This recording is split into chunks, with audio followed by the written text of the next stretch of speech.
Felix? Kau... Maafkan aku, Karin.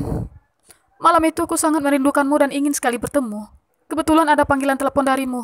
Aku sengaja tak mengangkatnya agar kau pikir aku telah tertidur. Hujan badai ku tempuh agar bisa bertemu denganmu. Saat melihat pintu kamarmu tak terkunci, kuputuskan untuk masuk.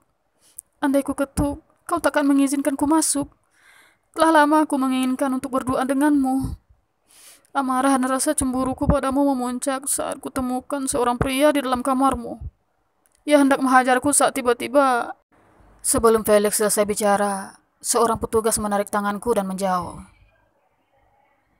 Felix hanya bisa terpaku seraya meringis kesakitan. Ah, tak kusangka Felix menjadi seorang pembunuh. Aku bersyukur Tuhan memperlihatkan sifat buruknya. Ada untungnya juga aku lari malam itu. Begitu juga kehadiran Tuan Frederick. Semua ini seperti rantai dan takdir yang saling menghubungkan satu sama lain pada tiap peristiwa yang terjadi. Yang membuatku heran, kemarin Felix mengunjungiku dengan wajah tak bersalah. Kau dibebaskan, Nona. Statusmu sekarang menjadi saksi. Tapi kau harus menghadiri setiap kali sidang berlangsung. Aku mengangguk dan tersenyum lega. Akhirnya bisa menghirup udara segar. Tak sabar ingin mandi dan bertemu Edmond juga Agatha. Aku juga harus berterima kasih pada Alena dan Gordov. Paling tidak, mereka telah berusaha membantu meski kutolak. Karin! Alena? Aku sangat bahagia mendengar kabar pelaku telah tertangkap. Gordov mengabariku melalui telepon. Aku yakin kau tidak bersalah, Karin. Kau sahabatku, kau teman masa kecilku. Kau tak mungkin sekejam itu. Alena memelukku erat, tak peduli aroma tubuhku yang seperti walang sangit. Gordov begitu gagah mengenakan seragam polisi. Ia ikut menepuk pundakku. Gordov yang berwajah dingin ternyata berhati seputih salju. Tak salah bila Alena memilihnya sebagai suami. Maafkan aku, Ale. Aku tak mendengarkan saranmu untuk menggunakan kunci itu. Shh, biarkan itu menjadi rahasia kita bertiga. Jangan sampai petugas lain tahu. Aku mengangguk. Alena mengajakku turut serta ke rumahnya. Ternyata di antara cobaan yang diberikan Tuhan, aku memiliki orang-orang yang berhati mulia. Kurasa ini setimpal. Cobaan dan ujian datang silih berganti. Begitu juga dengan kebahagiaan. Sebelum keluar dari kantor polisi, aku teringat ponsel yang ditahan petugas buncit itu. Gordov bersedia membantuku untuk meminta ponsel itu. Ia bergegas menghampiri petugas yang sedikit salah tingkah. Petugas itu pun menghampiri kami. Maafkan aku, Nona. Aku telah salah menilaimu. Ini ponselmu. Kuharap kau memiliki petunjuk lain atas peristiwa ini. Maafkan saudaraku yang telah menghakimimu. Begitu juga korban yang dengan lancang memasuki kamarmu. Menurut rekanku Gordov, pada barang bukti terdapat 2 sidik jari. Sidik jari saudara Felix hanya sedikit. Namun, dia berusaha kabur saat kami menangkapnya. Sidik jari satunya entah milik siapa. Kurasa pelakunya ada 2 orang. Terima kasih, Pak. Aku akan memberikan informasi pada Anda seandainya aku mendapatkan petunjuk. Kami bersalaman. Petugas berperut buncit itu tersenyum setelah beberapa hari hanya bermuka masam. Gordov keren. Ia berapa siapa tersangka. Alena beruntung memiliki suami pintar seperti Gordov. Aku masih penasaran. Mengapa suamimu tak menyukai Damien? Tanyaku pada Alena saat kami di perjalanan menuju rumahnya.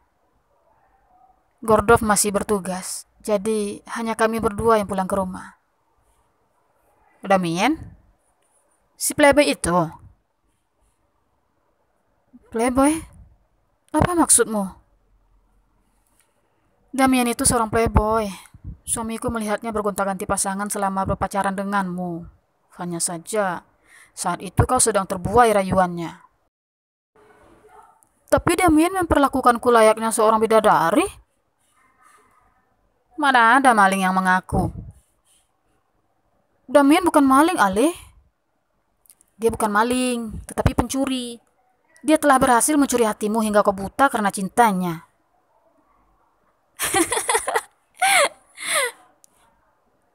Aku terkekeh mendengar ucapan Alena.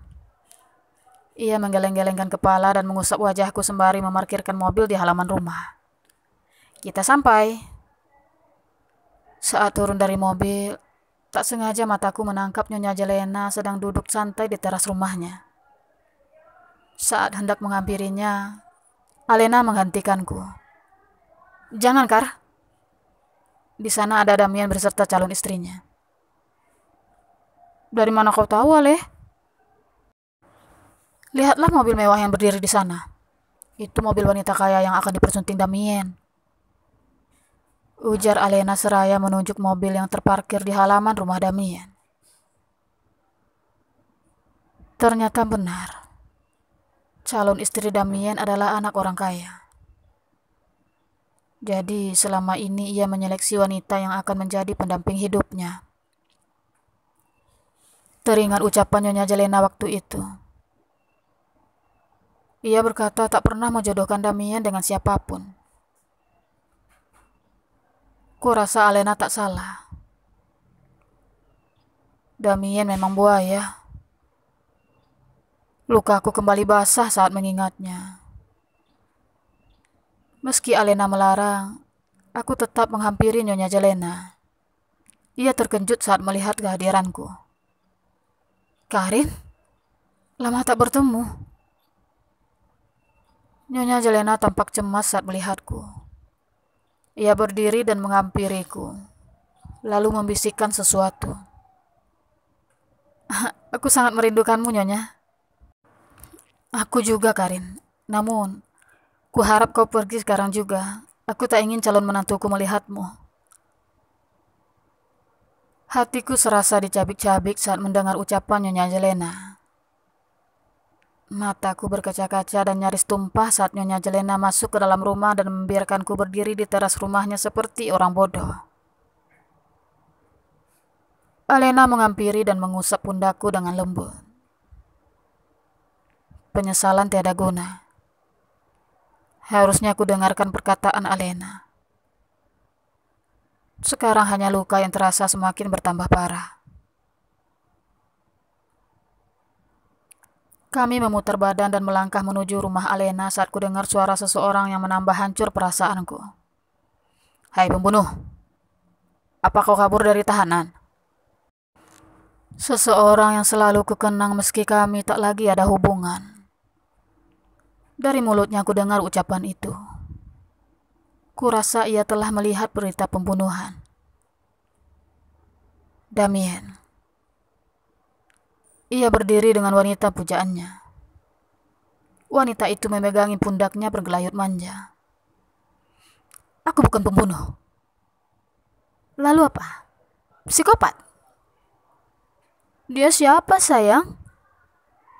Tanya wanita itu pada Damian. Dia wanita yang memohon padaku waktu di pantai. Dia membunuh pemilik kos di Jalan Lurus. Aku bukan pembunuh dan aku tak akan memohon padamu lagi. Alena menarik tanganku agar tak terjadi baku hantam. Mungkin temanku itu sudah paham bagaimana sifatku yang temperamen. Aku butuh tempat tinggal baru, Ale. Untuk sementara, menginaplah di sini. Ujar Alena seraya mengaduk teh dan menaruhnya di hadapanku. Ia menopang dagu dan menatap wajahku seperti kasihan. Terima kasih, Ale. Entah dengan apa aku balas jasamu. Tak perlu dibalas, Karin. Kau temani aku saja. Aku sudah bahagia. Suamiku jarang di rumah. Kesepian menjadi temanku sehari-hari. Apalagi kami belum juga mendapatkan momongan. Kehadiranmu sungguh berharga bagiku.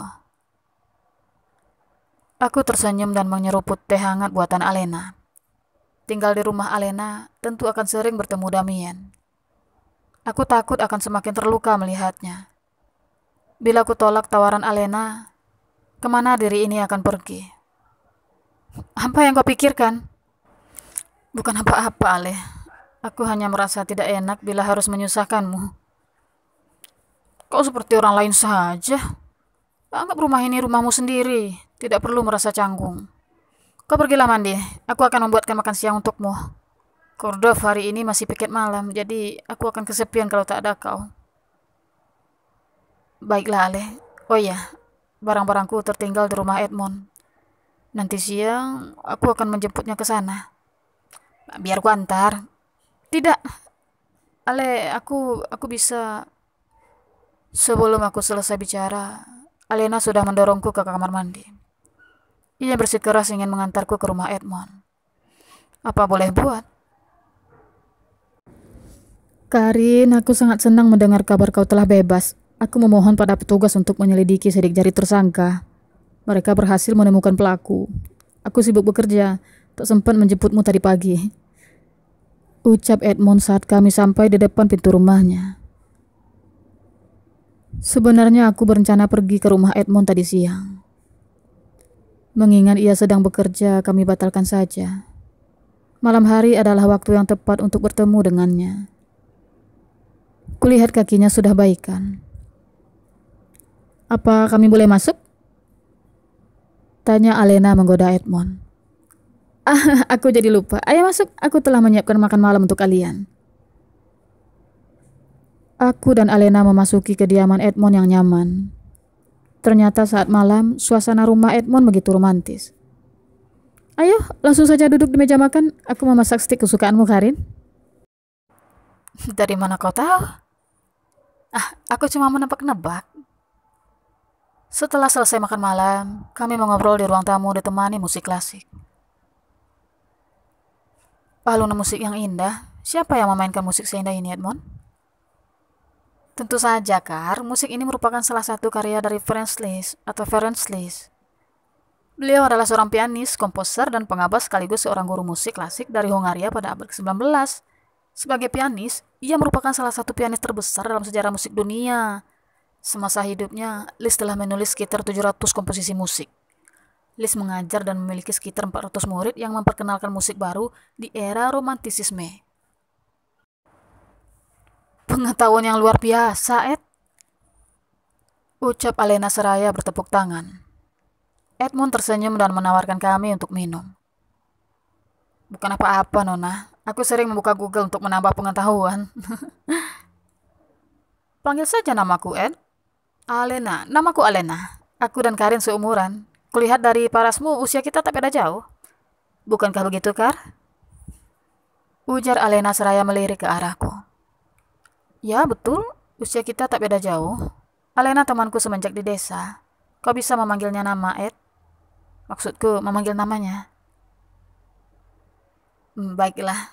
Ayo minum teh hangatnya.